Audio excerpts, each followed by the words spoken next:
Urutan zikir setelah sholat sesuai sunnah. Amalan pasca sholat, kalau kita ingin mengerjakan amalan setelah sholat, salam kemudian, Assalamualaikum warahmatullah, Assalamualaikum warahmatullah, selesai sholatnya. Ingat, saat Anda salam, itu selesai sholatnya. Karena sholat itu dibuka dengan takbir, diakhiri dengan salam. Masuklah pada bagian amal yang kedua. Ini yang disebut amalan pasca sholat. Anda tidak mengerjakan ini pun, sholatnya sudah sah. Benar sholatnya, hanya Anda nanti kehilangan beberapa potensi-potensi amalan yang dengan itu menambah pahala-pahala dan manfaat-manfaat yang lain. Jelas sampai sini? Baik. Apa amalan tadi? Zikir. Apa itu zikir? Zikir itu secara singkat, segala amal atau aktivitas yang mampu mendekatkan kita, dekat dan mengingatkan kita dengan Allah Subhanahu wa ta'ala. Jadi kalau amal ini dikerjakan, keadaan kita menjadi lebih dekat dengan Allah Subhanahu wa ta'ala. Kalau amal ini dilakukan, kita lebih ingat dengan Allah Subhanahu wa ta'ala. Jadi kalau ada yang zikir, keadaannya tidak lebih dekat dengan Allah, pasti ada yang salah zikirnya. Kalau ada yang zikir, kemudian maaf, amalan itu tidak mengingatkan dia dengan Allah, pasti ada yang keliru zikirnya. Karena zikir itu ketika disyariatkan oleh Allah, tujuan utamanya membuat orang ingat dengan Allah. Tahu dari mana Ustadz dalilnya? Buka Quran kemudian, surah kedua Al-Baqarah ayat 152, paling kanan sebelah bawah. Fadhkuruni, maka berzikirlah kalian kepada saya, ingat kepada saya. Azkurukum, maka aku pun akan ingat kepada kalian. Jadi kalau orang-orang ingat dengan Allah, maka Allah pun akan mengingatnya. Ini buktinya mustahil Allah ingat kepada kita kalau kita tidak ingat dengan Allah. Ada kedekatan diri kita dengan Allah Subhanahu wa ta'ala. Paham? Baik. Jadi ini poinnya. Awas, saya ingin evaluasi setiap amalan kita pasca sholat ketika kita berzikir kepada Allah. Nanti kita lihat sejauh mana itu bisa mendekatkan diri kita dengan Allah Subhanahu wa ta'ala. Apa amalan-amalan itu diantaranya? Satu, bacaan istighfar, sudah kita bahas. Ya, ditambah dengan doa Allahumma antas salam, di plus di hadisnya, kan? Ya Allahumma antas salam wa minkas salam tabarakta ya dzal jalali wal ikram, sudah saya bahas. Coba praktekkan lagi ya, sedikit kita evaluasi. Istighfar itu artinya minta ampun. Astagfirullah, ya Allah ampuni saya. Jadi orang yang benar istighfarnya, saat dia istighfar bukan cuma di lisan astagfirullah, astagfirullah, astagfirullah, tapi bagaimana istighfar itu mengingatkan dia dengan Allah. Bagaimana caranya? Istighfar artinya minta ampun. Orang minta ampun sadar akan dosa. Karena itu ketika Anda istighfar sambil merasakan dosa apa yang Anda perbuat sampai Anda beristighfar pada saat itu. Punya dosa apa? Pada orang tua, pada pasangan hidup, pada anak, pada tetangga, pada macam-macam, istighfar. Jadi begitu selesai istighfar, keadaan Anda dekat dengan Allah.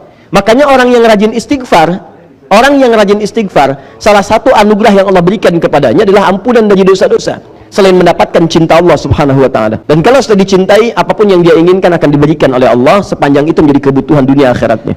Dalilnya sudah saya sampaikan. Kemudian setelah ini ada istighfar, Allahumma antas salam, sudah selesai. Ada bacaan, kemudian zikir la ilaha illallah wahdahu la syarikalah lahul mulku wal hamdu wa huwa ala kulli syai'in qadir. Ya, ini sudah kita bahas. Awas, hati-hati. Setelah itu ada bacaan apa?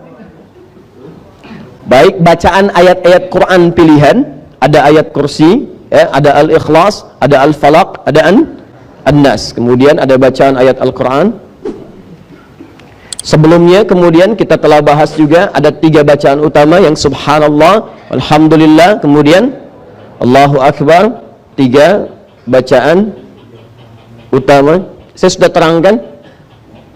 Ini untuk mengurutkan saja. Subhanallah, alhamdulillah, kemudian Allahu Akbar. Fokus sini ya Pak ya, Bu ya. Saya tidak mengajarkan untuk sekedar bacaan yang Anda bacakan. Kalau cuma demikian, Anda cukup lihat YouTube atau buka buku, Anda temukan. Yang saya ajarkan bagaimana cara bacanya. Apa itu subhanallah, apa itu alhamdulillah, apa itu Allahu Akbar, bagaimana cara mengamalkannya. Jadi begitu Anda lakukan, keadaan Anda setelah baca ini lebih dekat dengan Allah, itu ukurannya. Bukan cuma di lisan. Masih ingat keterangan saya tempo lalu? Orang yang baca subhanallah itu artinya menepikan segala hal yang tidak terkait dengan sifat dan keagungan Allah Subhanahu wa ta'ala. Jadi kalau sudah subhanallah, Allah tidak akan disekutukan dengan apa-apa lagi. Sedang nonton, Allahu Akbar, TV ditinggalkan. Ada pekerjaan, Allahu Akbar, pekerjaan bisa ditunda, bukan yang sifatnya mendesak. Maka Anda tunda dulu, tunaikan sholat. Itu yang disebut dengan subhanallah. Ya, maaf, alhamdulillah, semua yang kita kerjakan bermanfaat. Pakaian bermanfaat, ya, kendaraan bermanfaat, rizki bermanfaat, tidak korupsi, tidak mencuri. Jadi kalau tiap hari Anda ucapkan alhamdulillah, alhamdulillah, tapi korupsi juga, mencuri juga, menipu juga, berselisih juga, pasti ada yang salah di situ. Pasti ada yang salah. Apalagi maaf ya, maaf sudah menipu, mencuri. Ya begitu kemudian ditanya, ayo bawa tasbih, subhanallah, subhanallah, pakai peci, mulai pakai kerudung gitu kan. Nah, pasti ada yang salah. Nah, kalau ini sudah selesai, termasuk nanti bacaan ayat kursi. Nah, apa ciri keberhasilan orang yang zikir dengan bacaan-bacaan ini dengan termasuk ayat kursi? Maka kemudian dia akan dijaga oleh Allah dari pengaruh-pengaruh setan. Pertemuan lalu saya terangkan, ada setan masjid, setan rumah, setan macam-macam. Jadi kalau Anda benar zikirnya, Anda sudah punya benteng dengan setan. Makanya Allah turunkan surat benteng, surat perisai, surah ke-15 Al-Hijr. Inti surah Al-Hijr itu kan ada intinya di ayat ke-40. Ya, ketika iblis mengatakan kepada Allah, ya Allah, aku akan goda semua hamba-hambamu, aku akan palingkan darimu. Bahkan nanti di Al-A'raf itu aku akan goda dari depan, dari belakang, kanan, kiri. Cuma ada satu golongan yang sulit aku goda. Ya, bukan nggak digoda, dia mau goda, cuma nggak bisa. Seakan-akan ada perisai di sekitarannya. Siapa orang ini? Illa ibadaka minhumul mukhlasin, yaitu orang-orang yang punya sifat mukhlas. Orang mukhlas berjuang untuk mukhlas. Perjuangannya disebut dengan mukhlis, sifatnya disebut dengan ikhlas. Maka turun surah Al-Ikhlas, Qul huwallahu ahad, menepikan dari iblis, Qul a'udzu birabbil falaq, Qul a'udzu birabbin nas. Puncaknya kemudian ayat kursi. Jadi kalau orang mengamalkan ayat-ayat ini dengan perilaku yang disebutkan dalam ayatnya, kerjakan ini, jauhi ini, maka Allah akan bentengi dia dari setan. Begitu setan akan menggoda, nggak tembus. Bukan nggak digoda, karena setiap orang hidup nggak akan lepas dari godaan setan. Cuman dia paham, begitu mau sholat muncul godaan, tunda dulu sebentar, toh belum qomat, tunda, maaf ya, saya mau sholat. Itu nggak ngaruh tuh. Jadi seakan-akan nggak ada pengaruh ke jiwanya itu. Jalan aja lewat. Malam tahajud dia nggak peduli. Mau Juventus lawan Inter Milan, mau skornya 1-0, terserah. Saya nggak peduli, saya mau sholat itu. Jadi jalan aja, nyantai, lewat dan seterusnya. Nah itu kalau Anda sudah seperti itu, maka ada penjagaan Allah yang diberikan kepada Anda. Itu dijaga sampai dengan kembali pada Allah Subhanahu wa taala. Nah sekarang amalan selanjutnya ini yang belum kita ambil. Jadi ini sudah. Maksud saya sampai hari ini kita membahas amalan-amalan itu 4-5 amalan. Apa yang sudah memberikan pengaruh pada jiwa kita sebagai indikator keberhasilan pelajaran kita pada pertemuan yang lalu.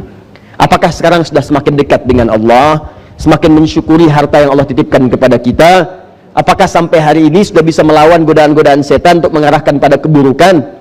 Kalau itu sudah kita dapatkan sampai hari ini, minimal perjuangan kita ada. Ini menunjukkan ada pengaruh-pengaruh dari apa yang kita pelajari untuk membuat diri kita lebih baik.